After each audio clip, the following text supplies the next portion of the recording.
We are live.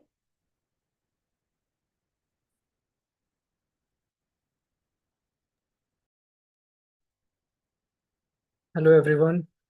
Welcome to this week's Socratic Dialogue. All right, before we start today's ST session, can both the teams introduce themselves? Hello everyone. So my name is Sandeep Singh and today I'm the coach for Team Gravitas.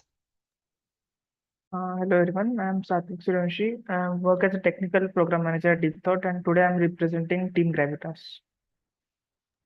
Hello everyone, I'm Sanjeevni Sinha and currently I'm working with the HPF lab at Deep Thought and today I'm representing Team Gravitas. Hi everyone, I'm Faiza. I'm working currently at the GRS lab and today I'm here to represent Team Gravitas. Everyone, I am Amruta. I am working as a content writer with Unique Biotech and today I am the coach for Team Vampire. Hi everyone, I'm Darshana Adam. I work as a UI UX designer at Deep Thought and today I'm representing Team Vampire. Hey everyone, I am Megha Karmakar. I work as web developer at DeepSnoop and today I am representing Team Vampire. Hello everyone, I'm Vajra Kalekar working as data champion in UBS Lab. Today I'm representing Team Vampire. Hello everyone, I am Roshni Chawla working with HPF Lab at Deep Thought. I will be the co-moderator for today's ST. Hello, everyone. I'm Shivam Swarnakar. I'm working as a data champion with Organizational Development Lab and I work at DT.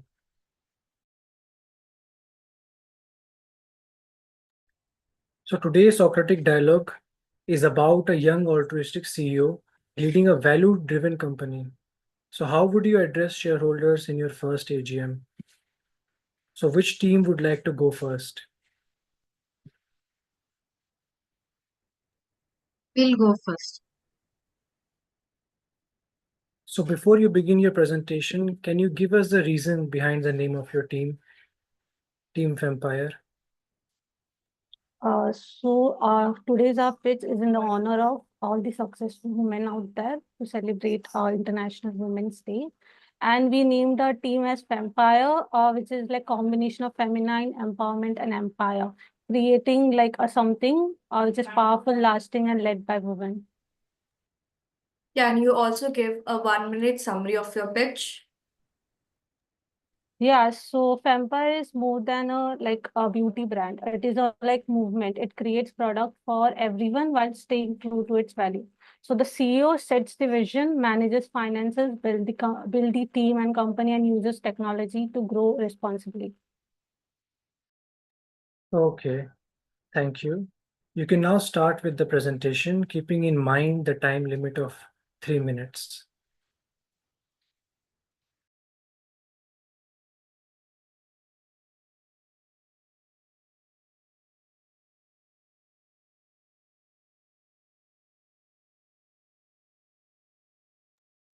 Uh, so what makes a great CEO? Is it just making profit or is it shaping a vision that lasts? At Vampire, we believe leadership is about more than just numbers. It's about purpose. CEO role is to balance vision, strategy, and execution while making sure organization stays true to its mission. Our vision is simple. We want to change how beauty is seen. Cosmetics should be a tool for confidence and self-expression, not just another product on the shelf.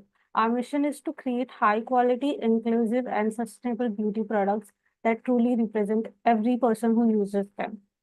Over to you, Vishal. The CEO role in the Vampire is to ensure seamless execution by assigning the right people for the right roles for the efficiency, ensuring strong leaders and the strong decision makers, aligning product, tech sales, and finance for smooth operations, also by setting KPIs and ensuring every team delivered results. Next slide. As CEO, the financial responsibilities would be the financial strategy balancing profitability while also keeping the cost efficient by making the risk calculated, securing capital and maintaining investor confidence, preparing for market shifts and ensuring financial stability. Over to you, Megha. Moving to the strategies, Vampire would continue to innovate, create high quality, eco friendly beauty products. The tech and sales team would collaborate with using AI for virtual try ons and shade matching. Growth will be ethical, supporting woman led business. Next slide. Addressing shareholders in an AGM, Vampire would reach new heights with global expansion targeting 20% growth. Revenue and profit would continue to rise while the company remains committed to clean beauty and fair trade. Strong values would drive future success. Next slide. Moving to the conclusion, the CEO would lead Vampire in redefining beauty, empowering confidence, promoting diversity, and supporting ethical practices. The brand would go beyond selling products to creating a movement that changes beauty and leadership. Thank you. Thank you, Team Vampire, for the presentation of your pitch. Now, Team Gravitas can go ahead and ask their questions. Okay, so I would like to start with the question that you all mentioned about the scaling, right? The scalability in women-led organizations. So I believe that scaling is important in any organization, right? So why are we focusing on the women-led here?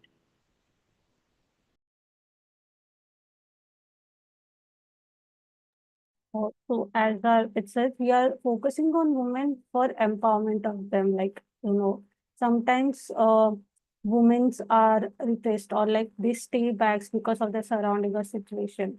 To like empower them with the beauty is our like, vision.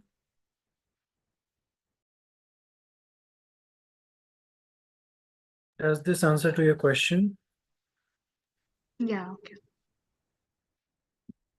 Anybody else has any question? You mentioned that you will be using AI for driving the growth. So can you please indicate in what way are you using the AI in this industry? I used like to so that people like customers will be trying on their shades before purchasing the thing. So that would save them their money. They would be cost efficient, and obviously that would the AI would be used in that manner to help them try on before purchasing the things. Does anyone have any follow-up question based on what Team Vampire has said? Just one more thing I wanted to ask is that you're talking about an inclusive culture, right, for women especially. Is there any one specific way that you are trying to do that? Because the cosmetic business, you're trying to, show that it's women-led, but any specific thing that you're doing to foster that inclusivity? Yes, we are using the real life women who are using the beauty products, not the models. We are taking the examples of the real life women's. Yeah. Okay, thank you. Does this answer to your question? Yeah. Okay. So Is there any more questions? you mentioned you will be using real life moments, means not models and all that for marketing front or something. To encourage the confidence and the empowerment of the women, that not just models are for the beauty products, but every woman who wants to be confident. Yeah. Who's going next for questions? As a CEO, you guys are, taking women as leaders, but isn't that also promoting, we can say, the exclusivity of men as leaders in that, position?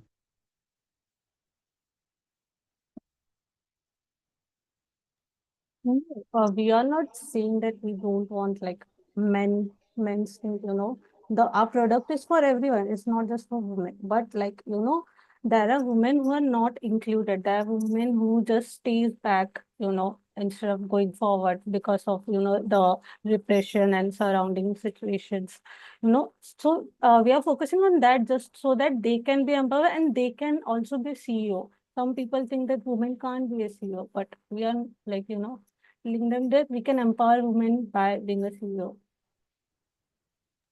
Does this answer your question? Okay, so is this supposed to be like that women will be the CEO, or is it like anyone can be the CEO? Is it based on merit or is it based on just No, I think anyone can be the CEO, but our goal, Preferably women. okay? And how would you, manage or express to your stakeholders this idea?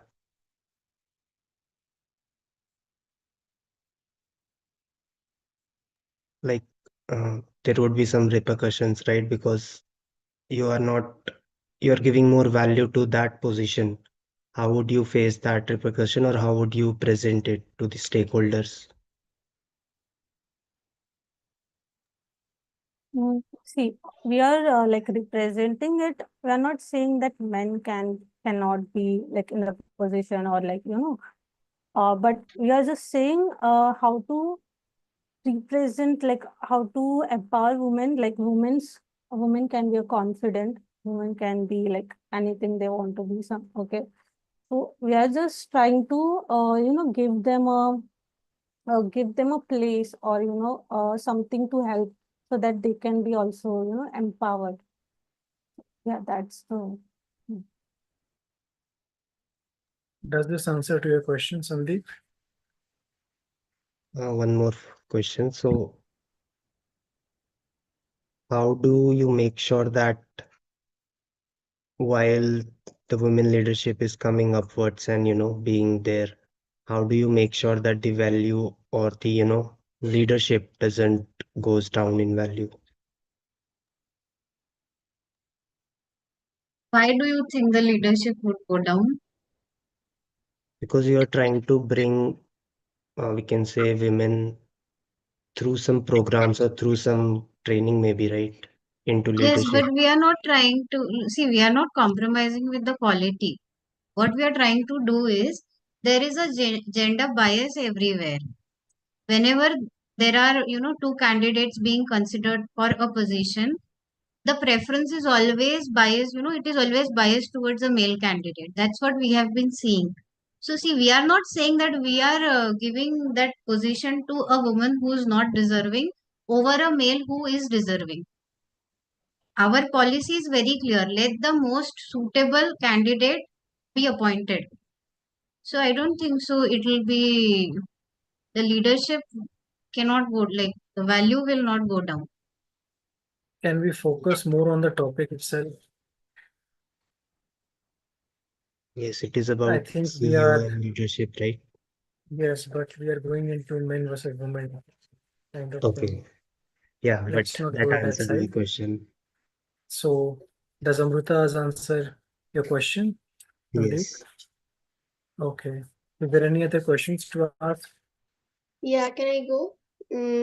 I wanted to ask, what are the parameters of being the most suitable CEO? As you said, we'll be choosing the most suitable, like most deserving, right? So, what are the parameters for that?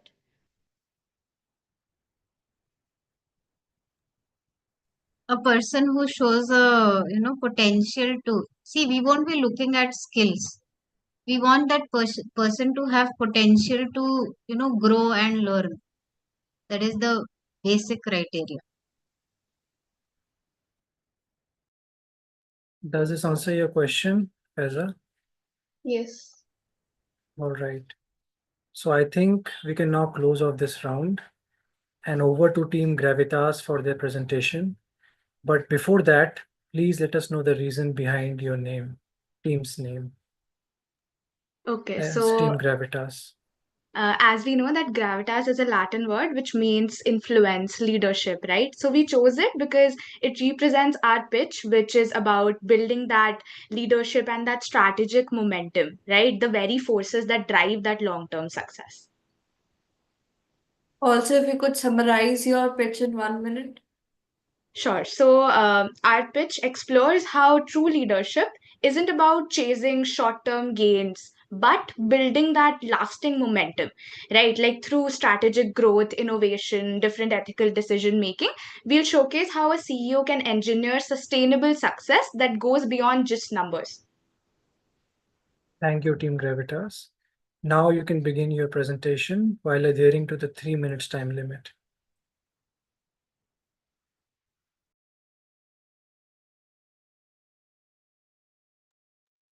Okay, so first we'll talk about what is the exact role of the CEO in a company's success, right? So, first of all, we'll mention the first 1% gravity principle, which talks about that great companies are not just built overnight, right? The CEO's role is to apply those consistent, small strategic forces that will, compound over time. And also, the CEO must define a clear purpose, a vision, a mission that aligns with everyone in the company.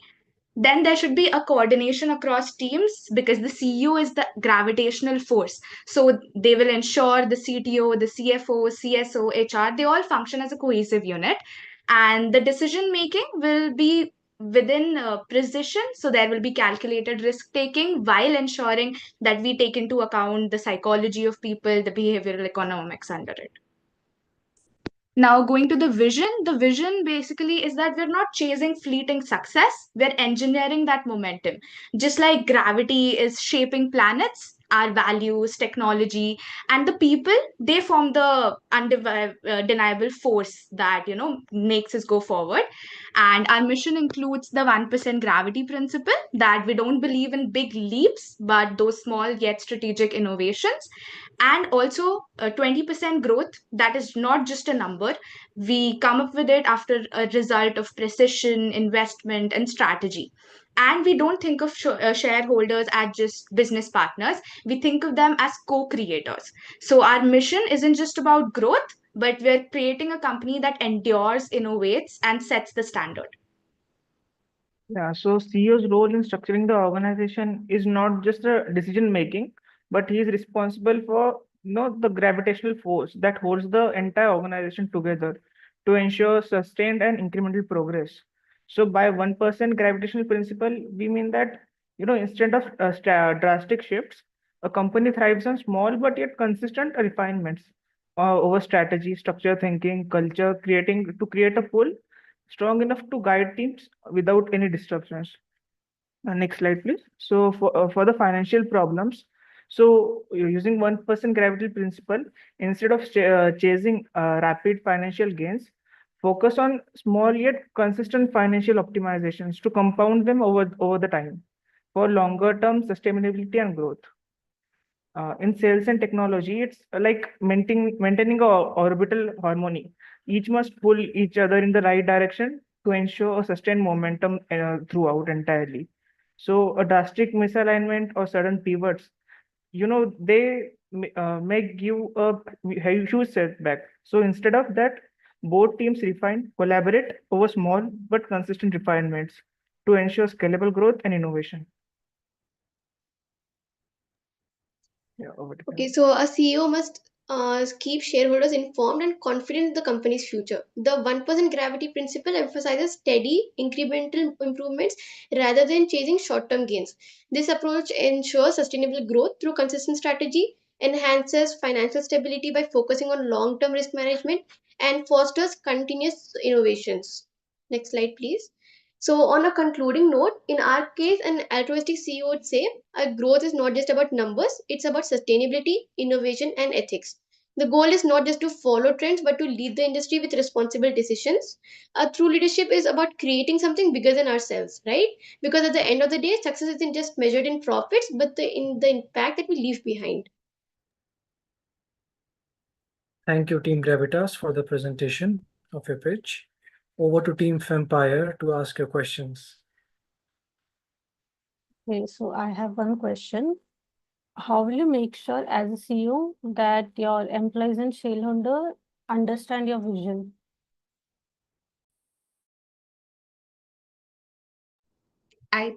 I think building trust and having clear communication goes a long way, right? So making everything very clear just from the beginning that what you are bringing to the table for them, right? And being very transparent about the entire process can help get shareholders on your side.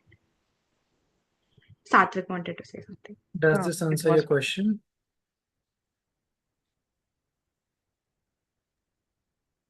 Yes, it answers my question. Who would like to ask questions to Team? I have a question. Could you emphasize more on the strategies that your company takes? Yeah, so the base strategies not taking disruptive leaps. Instead, maintain 1% strategic growths consistently over time so that they compound over time to give you a resilient and stable growth which continuously increases. Just like we can take the example from the Indian economy. We compared mainly with the giant elephant. It is compared. So where sustained growth is ensured. Not a giant leaps or something, but scalable, which is continuous over time. Does this answer your question? I have a follow-up question. I- With the small steps you are taking, how do you calculate the risk for the long-term growth of the company? No, that's what it ensures. Now, if you take any disruptive leap, it may also lead to some major fall down. But if you stay resilient with 1% consistent growth, it ensures that. But with this consistent approach, how would you make sure that there is scope for innovation? Because innovation where you have to take some bold decision, you have to take those leaps. Yeah, so in the organization structure, the investments of the organization should be done in the, innovations and all those sectors to promote knowledge and all that sectors which are required for the business organizations. And to add on to that, I believe that leaps, when you take it always, it might hurt you, right? So we're not talking about discarding those leap of faiths. We're talking about the 1% consistency that we'll always follow, right? But once in a while, for that creative leap, for that innovation, the leaps are fine. Does this answer your question, Team Vampire? Yes, it does. I have Any a more question like, question? Yeah, yeah, sure. you mentioned like 1% gravity principle, right? So how are you applying that? Can you please elaborate the question? That you mentioned in the presentation, like you are going with 20% growth rule and 1% gravity principle. So how are you guys ensuring that these are applied or these are used?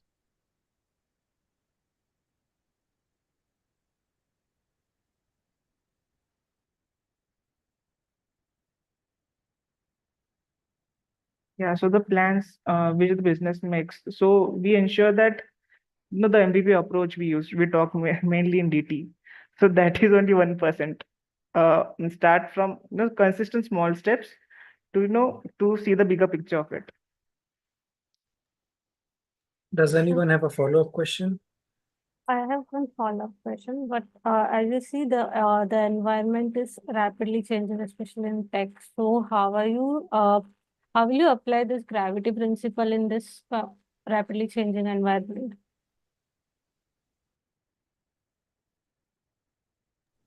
I believe when things are changing rapidly, that is where consistency matters the most, right? Because when things are changing and you start taking those big leaps, then it can be more risky for your business, right? And I believe that that is when exactly you need to stick with what you know while building on it little by little, 1% at a time. I hope this answers your question, Team Vampire.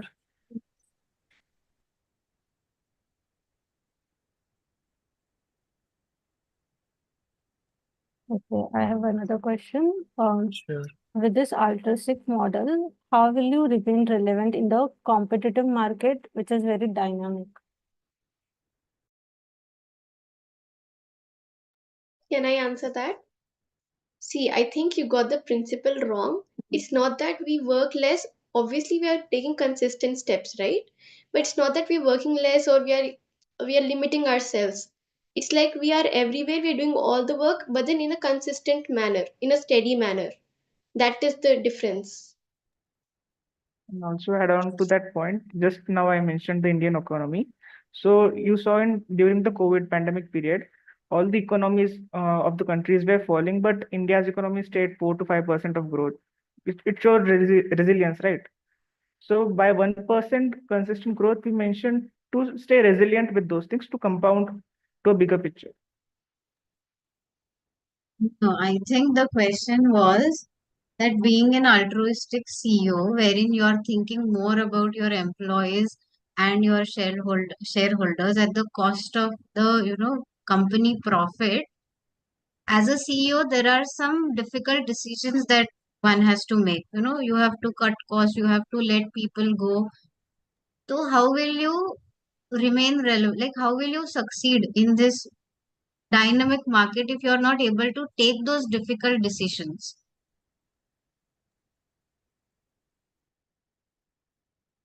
I think that was the question. We are not saying that you're working less, or we are not questioning the model.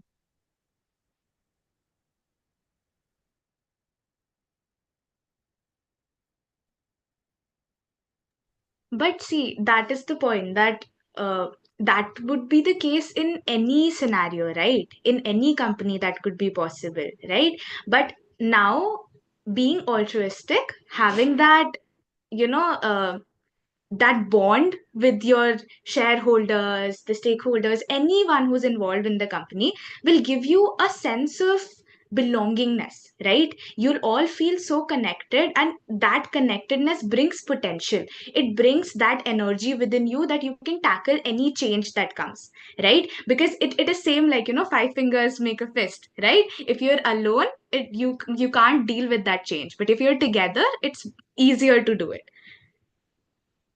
I hope this answers your question, Team Yes. Vampire. Yes. And with the interest of time, we can end the second round. But before we end this week's Socratic dialogue, we would like to have 3 reflections on how this can impact businesses. So who would like to go first?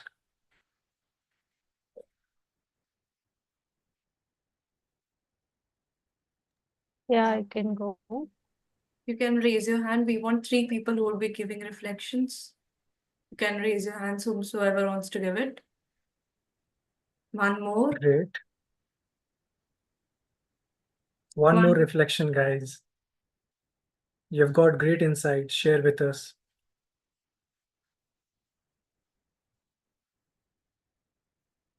Nobody is willing to give the reflection apart from this. Take the lead, guys. Everyone's reflections matter. Great. Great. Now you can go ahead. Yeah. Yeah, I learned 2 things. First thing that I learned is how, like, as a CEO, as an altruistic CEO, like connecting with the people is very important. The connection you are showing with your people or with your customers. They are not just your customer buying your products, but they are like part of your brand, part of your company. We should think like that. We should think how we can help them, how we can empower them. So that is like very important thing that an altruistic CEO can do. And also with the other team speech, I learned how taking small and consistent steps can have a greater impact for a business too. Like taking a small steps and like instead of taking a very big leap and trying to make decision based on haste or something, I think that can lead to blunder. But if you take a small consistent step and understand the situation, that can create a good impact on the business. Thank you, Darshana. Over to you, Sanjeevani. Okay, so I would like to merge my reflection with that of the business impact the Socratic dialogue creates. So we saw how both the pitches, they brought so different refreshing perspectives, right? But at the same time, they both were so relevant to a CEO's responsibilities, right? Our pitch brought in that momentum, right? The strategic momentum that we have to build for a company to grow, right? And that pull, that gravitational pull a CEO has, that binds everyone together. But at the same time, the team Vampire, they talked about empowerment, right? And how inclusivity works. So I believe that true altruism comes from inclusivity, right? So I think that is the biggest business value from this Socratic dialogue. Thank you. Thank you, Sanjeevani. Over to you, Vajra. Yeah, from today's Socratic dialogue, it was like very much about the altruistic CEO and the empowerment of women. That was our team pitch, the Vampire pitch.